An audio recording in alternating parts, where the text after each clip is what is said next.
Man, you made No it. time now, Doc. Dad, Alex. Hey, I was watching I was that. so afraid I wouldn't see you again. There, sweetheart. We're together now. That's all that matters. Now, that's In all. sketching out the scenes for the episode, we noticed the lack of interpersonal conflict between the characters who had survived from Half-Life 2. Alex, Eli, and Dr. Kleiner have a lot of affection for one another, as you will see in many of the scenes. And while we all value the benefit of strong, positive relationships, we were happy to have Dr. Magnuson around to get irritated by all the hugging. Dad, Can you blame an old man for wanting grandkids? It's not what it looks like. I'm fine. it means a lot to me to have multi-ethnic heroine. When I was growing up, Dr. Kleiner. that didn't happen a whole lot. I mean, maybe Storm from X-Men, I don't know. But it wasn't commonplace. So to have someone that's my type be in that kind of position is really, really amazing. I mean, I think it's a popular trend now, but that wasn't always the case. Some things never change. Eli, why didn't you tell me? Due to the number of characters involved in this scene and the cramped spaces, we found that the actors were constantly pushing the player around in order to get to their marks. Not to mention We developed some tech that allowed the actors to gauge the position of the player and the other actors, and choose among a selection of marks. This not only solved the congestion problem, but made scenes feel more dynamic. Data, people, the data. Kleiner, are you going to sync up the satellite, or should I... Dr. Magnuson was the result of a decision to bring forward another signature character from the original Half-Life, along the lines of Dr. Kleiner and Barney. As we developed the character, we kept referring back to this line from Half-Life to keep us on track. Gordon doesn't need to hear all this. He's a highly trained professional. We've assured the administrator that nothing will go wrong. Though we liked the character who came into focus, we found that this voice was sounding too much like a caricature for our increasingly grim and realistic world. It's right here, Dr. Kleiner. We like to hire actors with the natural voices that we want for our characters, as opposed to hiring actors to create voice characterizations. In John Aylward, we found someone who could deliver the brusque arrogance of the original lines, and also take the character forward into some of the richer and subtler opportunities we foresee for him. If you listened closely to the Vortigaunts in the Antland tunnels, you may have heard one of them using a complaint very similar to Dr. Magnuson's here. Their affinity to Dr. Magnuson has caused some of his mannerisms to spread among them by way of their low-grade telepathy. Rather than just make up something that would fit our fantasies of a rocket, we designed Dr. Magnuson's rocket around blueprints from the Titan family of missiles. Grounding the details of our world in reality, making them as precise as possible, makes the invented, fantastic elements seem that much more believable. Dr. Freeman on the job. We all look forward to his remedy. And I look forward to hearing the staff's excuses for why they couldn't handle it themselves. Thank you for your patience. We intended White Forest to offer a change of pace from the constant action that preceded it. A few moments to reunite with old friends and get to know Dr. Magnuson. A breather before the big battle ahead. However, our first version of the sequence was a logjam of long, talky scenes. Gordon and Alex stood around listening to Kleiner and Magnuson argue at the top of the silo, then rode an elevator to the bottom of the shaft while Dr. Kleiner lectured them about rockets and satellites. They wandered into a control room to watch Dr. Mossman's transmission, and then hatched a plan to get her back. We knew we were in trouble when even the authors of the scene were bored, and no one had the patience for the revelations that followed. We divided the sequence into a number of smaller pieces that could be interleaved with solitary exploration and some combat. This required rebuilding the path and moving the control room upstairs, where the transmission scene became a reward for surviving the secondary silo. As a result of these changes, the White Forest experience is more varied, the narrative comes in digestible portions, and the players are able to play at their own speed, rather than being led by the nose the entire time. This steam jet is an example of something we call a mechanic refresher. It's meant to refresh the player's memory on how to perform a certain task they may not have used in a while. In this case, we remind the player about using valves to turn off steam in a relaxed environment.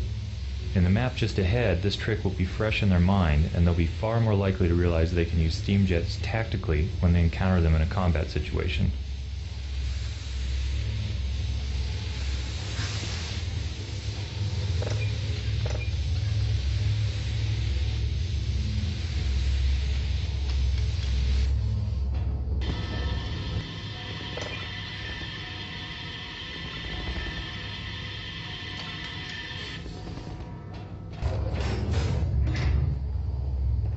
Freeman, the Magnuson has instructed me to admit you to the secondary silo.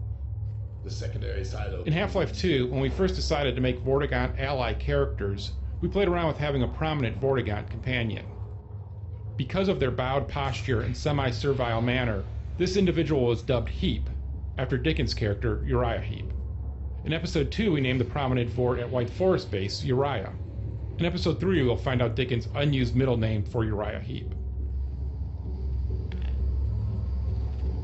Originally created as a minor background character, the Vortigaunt lab assistant, known internally as Labby, was so popular with playtesters that he evolved into a fully developed character with a unique name and a special place by Dr. Magnuson's side.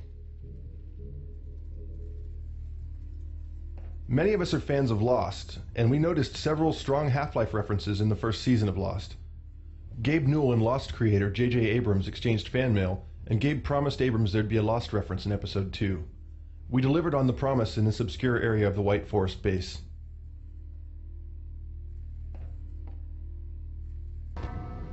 One of the main goals for hunters was to make the player feel he was vulnerable wherever he might hide. This arena in the secondary silo became our testbed for improving the hunter's close combat behavior. A classic combat space, featuring multiple exits and many possible paths, we tuned it for a strong cat-and-mouse gameplay experience. While players have many options for escape, the map is designed so that hunters will never completely lose them, but always be able to pursue and flush the player out of hiding. Level designers and artists now have the ability to create unique effects as needed, for gameplay or to add dynamic life to a level. In this case, this simple water leak wouldn't have been possible before without involving a programmer to create a new class of effect. Thanks to the new particle system, unique effects like this are easily created as needed, without any programming. This leak adds a visual point of interest to the area, and also blocks direct line of sight into the nearby corridors, without blocking the space itself. These effects can be placed and controlled within levels, attached to animation events of characters, or called by code. Allowing particles to be attached to objects in the world, emitted from a model's hitboxes, and locked to bone positions allows them to serve a wide variety of functions, such as the new Vortigaunt beams or the burning effect of a zombie. We hope this feature will allow level and mod authors to create a wide variety of effects quickly and easily to suit their purposes. We've found it. We can use it against the Combine. Did you use it? That thing has to be destroyed. But think of the advantage for humanity. We can't simply waste all that potential. Aperture Science, being specialized in the development of portal technology, fit naturally into the cosmology of Half-Life. Rather than forcing Portal into the Half-Life franchise, we used it as an opportunity to make our world bigger. By suggesting a long-term rivalry between Aperture Science and Black Mesa, we opened up possibilities in both games that didn't exist when they were separate entities. But it's a combine catcher. It'll tear out everything he knows. So a lot of times we'll try a line in several different ways, like set a different mood for a different scene, or maybe just do a different take on a line. Like one might be, it sounds trite, but you know, one excited, one not so excited, or one a little more pensive and thoughtful. Or suggestions are always thrown out there for new reads, and it's the coolest kind of teamwork. It's not just here's your script, go. It's let's work this out. Let's find the best middle ground, and everything is always pliable. You know, if it's not working, maybe we'll go back and do an instant rewrite or something. And for me, that's creative heaven. Absolutely. As soon as I finish. Dad, are you okay? Not again. Not again. I can't let it happen. Not another Black Mesa. Dad, prepare for unforeseen consequences. What did you say? Dad! All Striders are destroyed. Now you've proved yourself capable. This whiteboard art went through several iterations, from highly stylized to absurd, through to something we believe we could ship. We call it the Magnuson device. Then that makes it sound. The Strider Buster, or Magnuson device, started life as a Half-Life 2 weapon called the Hopwire. This was a weapon that would leap into the air and create physical connections via ropes to the surfaces around it. Once attached, the ball would be suspended in the air, ready for action. We never shipped that weapon because it wasn't generally usable enough in our environments, especially outdoors. One side experiment created the black hole hopwire that the mod community found in Episode 1's code. You can still find videos of this in action on YouTube. The black hole version created a true physical vortex that sucked anything near it into an incredibly dense singularity.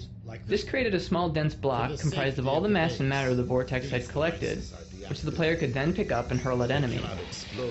We returned to the hopwire for Episode 2, where we thought we could use it to tie the Strider's legs together and make it trip.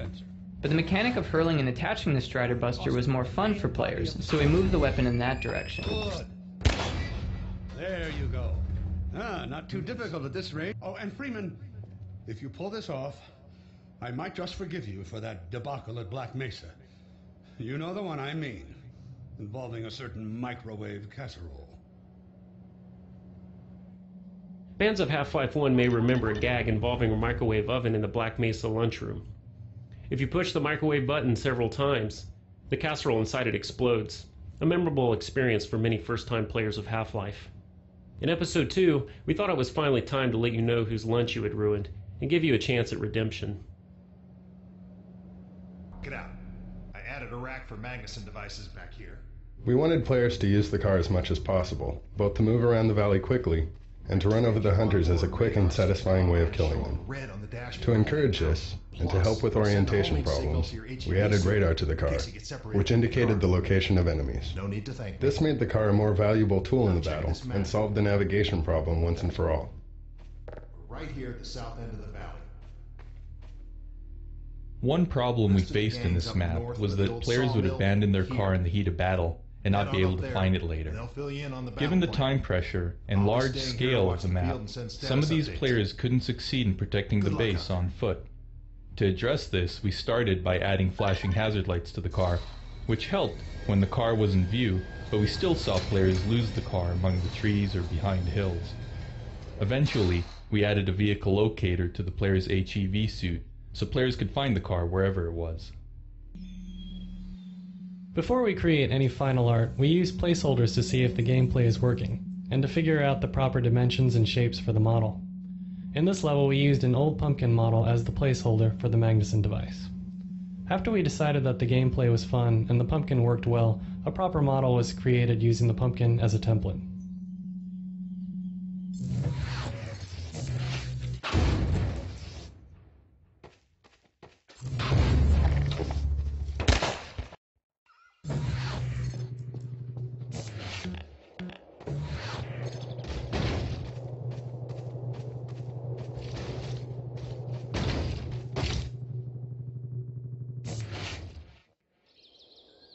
The massive Strider battle was in production longer than any other map in the episode. Tuning it required many months of testing and iteration to address playtester feedback, and this was complicated by the fact that every time we playtested, we saw individuals adopt completely different approaches to defeating the Striders. Some threw logs at the hunters, others relied on their rebel companions to kill them. Some players never sprinted, while others never used the car. We tried to keep supporting all the different strategies that occurred to players so that their experiments with tactics would be rewarding rather than frustrating. Meanwhile, we had to make sure the Strider and Hunter behaviors were consistent and balance the experience so that it would be great for all different playstyles at every skill level. Players under pressure can overlook basic tasks, so we try to make the important ones foolproof. On this map, players often forget to check their health level, but rarely forget to seek out Magnuson devices. We narrowed doorways and set health supply racks right by the entries, so that players rushing in to get explosives would find themselves automatically picking up vital supplies.